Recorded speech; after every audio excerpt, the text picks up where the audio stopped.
Folks, welcome back. Jim Crow Joe's lead in Arizona has dropped below 13,000 votes. The narrowing is concerning for certain news agencies out there that prematurely, and some say irresponsibly, called Arizona with just 14% of the vote in on election night. For more on this, we're joined by Congressman Andy Biggs. He represents Arizona's 5th Congressional District, chairman of the House Freedom Caucus.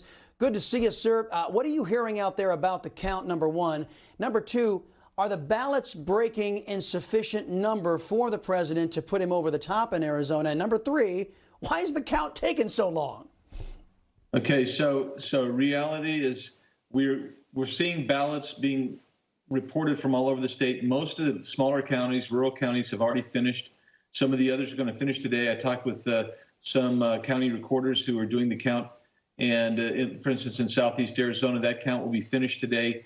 We anticipate the president's going to pick up maybe 1,000 votes in that county. Pima County, which is the second largest county in the state, I don't know if they'll finish today, but they're going to come close. We're hoping the president picks up 800 to 1,000 votes there. And then you move to Maricopa County, which has the largest tranche of about 20,000 votes here. And those typically have been breaking for him anywhere from 2 to 1 or 3 to 1, depending on the part of the county that they come from. So that would be good. Actually, my congressional district still has the most in Maricopa County that have not been counted yet. And those are going to be coming late earlies or day ofs. And we think those are going to break pretty high for the president. Is there enough runway for him to land the plane? Yeah, there is, because you also have about 40,000 provisional ballots. We don't know how many of those are going to be countable. In other words, that some of them are provisional because people aren't registered to vote and they just came out and voted, and they can't do that in Arizona. But if you get half of those in there, then the president, we think that he'll take a good 60%, because those are all also day of.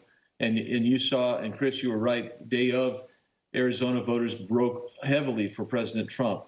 And so, yeah, it's an uphill battle yet, but there is an opportunity, and I think, and I'm praying, and I believe that he's going to do it.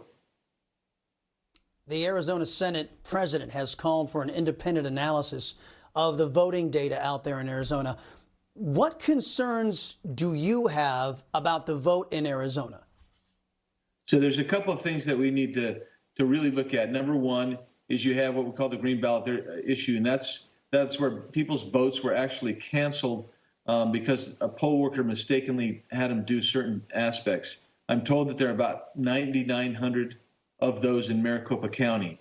Now, the problem with that is not all of those are going to be Trump voters. Some of those don't have anything to do with the president. But you know what? They actually provide perhaps impetus to recount by hand all these votes in Maricopa County. And that would be good, because the second concern we have is we use the same Dominion software that you saw in Michigan and Georgia, where there were problems with that software. Oh. And we want to make sure that that worked properly. And then of course you get to the normal, basically where people's ballots canceled. So you have a series of issues to look at very carefully, and we'd really like to get those resolved. Now, if we are cursed to get Obama's third term with Beijing Biden, that's a big if. I'm not willing to concede that at this point.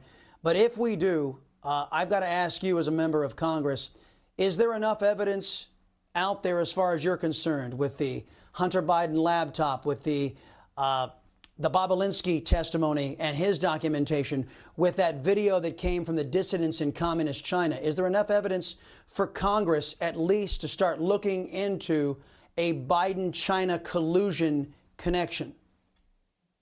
Yeah. For me, the reality is, yes, there's plenty of evidence. There's plenty of evidence there. And the problem, of course, Chris, is that we're dealing with, we'll be in the minority. We'll have and Nadler and Schiff and Pelosi, they won't want to investigate this. We're going to have to rely on the Senate. The Senate should be investigating this. There already is enough evidence to investigate Joe Biden and also his cronies. And I think we should be doing that. That's really part of this whole thing. Well, Congressman, let the word go forth. If you want to continue to keep this into the news cycle, let the Republican caucus come here to Newsmax TV. We promise we won't be cutting you off like some news agencies have been doing to the president and his press secretary. Sir, appreciate your time here on the Chris Salcedo Show. Coming up, Newsmax TV is now America's fastest growing cable news channel. We give you the real news you need. So subscribe to our YouTube channel and give us a thumbs up. If you like this video, share it with your friends. Newsmax TV streams live on YouTube for free. Newsmax TV, real news for real people.